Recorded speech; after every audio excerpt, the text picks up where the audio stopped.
Ito na yung turo sa atin na tulay na dadaanan natin. Papunta doon sa address na binigay sa atin. So, mahaba pala ang tulay na ito. O, yun o. Hi, ma'am!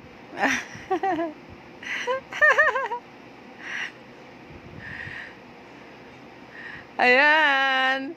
Ayan na siya! Dito na po kami sa aming pupuntahan. Pero ito po ay ano pa lang to, entrance pa lang po ito ng lugar ng Hagunoy. So, medyo malayo-layo pa po ang aming tatahakin para marating po namin yun. Mamaya po, malalaman nyo kung saan kami patungo. Nasa Hagunoy po kami, pero alam nyo po kung saan ang barangay na pupuntahan namin. Ayan. Ang Hagun, ay! Ang daming, ang dami namang manok. Wow! Ilang hektarya kaya to?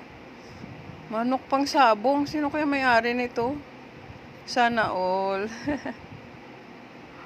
Ayun, no? Ayan, guys. Nalagpasan na po namin ang maraming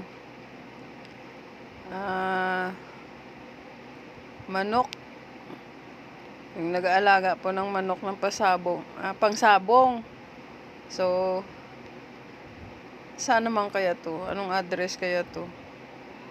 Naka-Waze lang po kami. Ayun, malalaman natin pagdating sa arko na yan. Ano ba yung nakalagay dyan?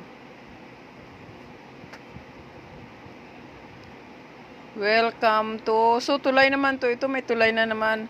Welcome to San Agustin. Yan, Barangay San Agustin na po tayo. So, ito po. Madadaanan po natin ang simbahan.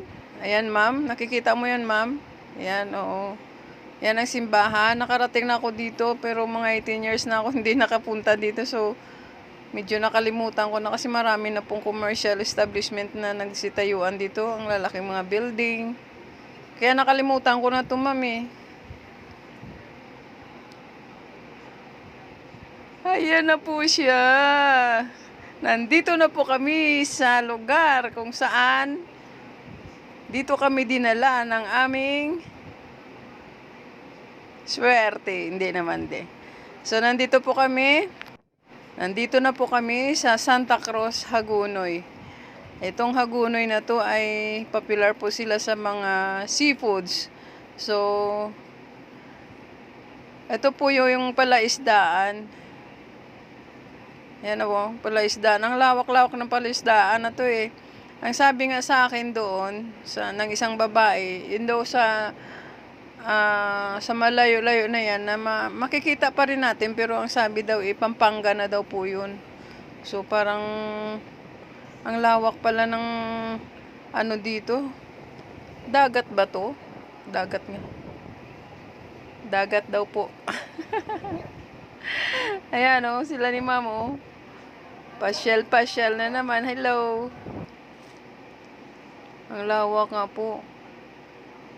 Nandito yung bangus. Yan. Nagko-culture po sila ng bangus. At meron din po silang nakukuha dito ng mga hipon. Yan. Ang ganda pa naman ng panahon. O, tingnan yung ulap. Ang ganda. Pero medyo makulimlim. Medyo mainit. Ayan. Ayan na guys. Yung mga kasamahan ko.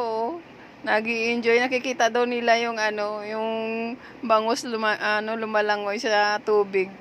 Sabi ko hulihin nila. So guys, hanggang dito na lang po tayo. Thank you for watching.